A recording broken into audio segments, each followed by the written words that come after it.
Harper Audio presents Trickle Down Tyranny, Crushing Obama's Dream of the Socialist States of America, by Michael Savage. Read by Pete Larkin.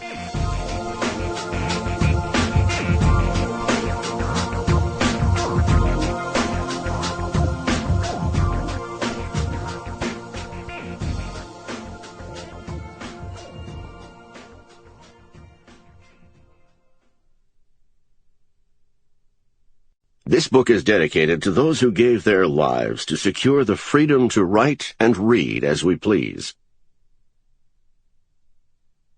Chapter 1. Advice to the Next President, A Savage Worldview. Economies can be rebuilt. Armies can be repopulated. But once a nation's pride is gone, it can almost never be restored. The loss of a nation's honor is something not even centuries can repair. The next president must love America. The next president must embody unequivocally everything that is good about this country, going back to its founding. The next president must be the exact opposite of Barack Obama. He must be a man of high character and strong commitment to American values, because he will be facing problems and issues that no U.S. leader has had to face since the years leading up to World War II. In the late 1930s, only a few years before the Japanese attack on Pearl Harbor, our economy was still trying to recover from the Great Depression in the face of the policies of a big government president. Our military had been depleted, and our enemies were gathering strength and threatening wars on many fronts. While this was going on, our president and European leaders were hiding their heads in the sand, downplaying the threat from those enemies in much the same way Barack Obama is doing today. The Obama administration is concealing the seriousness of many problems that affect every one of us in our everyday lives. Let me explain what I mean by giving you information you won't hear from any other source.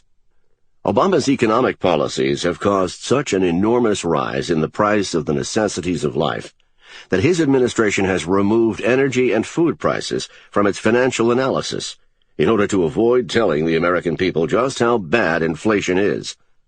The U.S. Navy, our primary military force in the 21st century, currently has the smallest number of ships we have had since the end of World War I.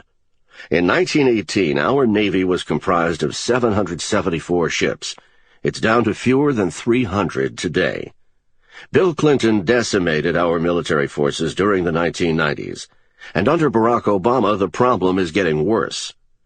The gross domestic product of the United States is $15 trillion. The GDP of all the nations on Earth together, including the United States, is about $60 trillion.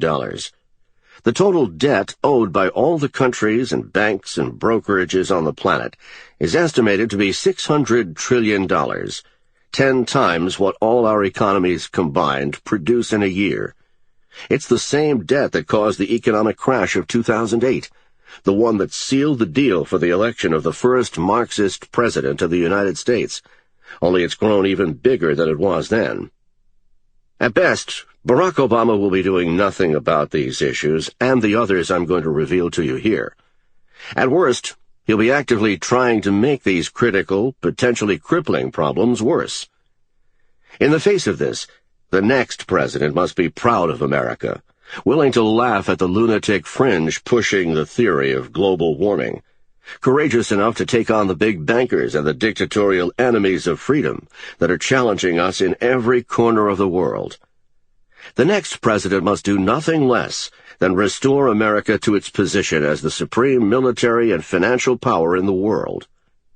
The American people have been kept in the dark about what I'm going to reveal to you in this book. They've been fed an endless stream of lies. They've had to endure out-and-out thievery by the government at their expense. They've had to stand by while the administration revealed its absolutely corrupt character, because the press kept its mouth shut.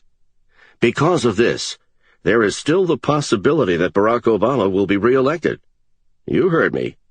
Call it communism, Marxism, Leninism, socialism, collectivism. Call it whatever you like. If we don't Sample complete. Ready to continue?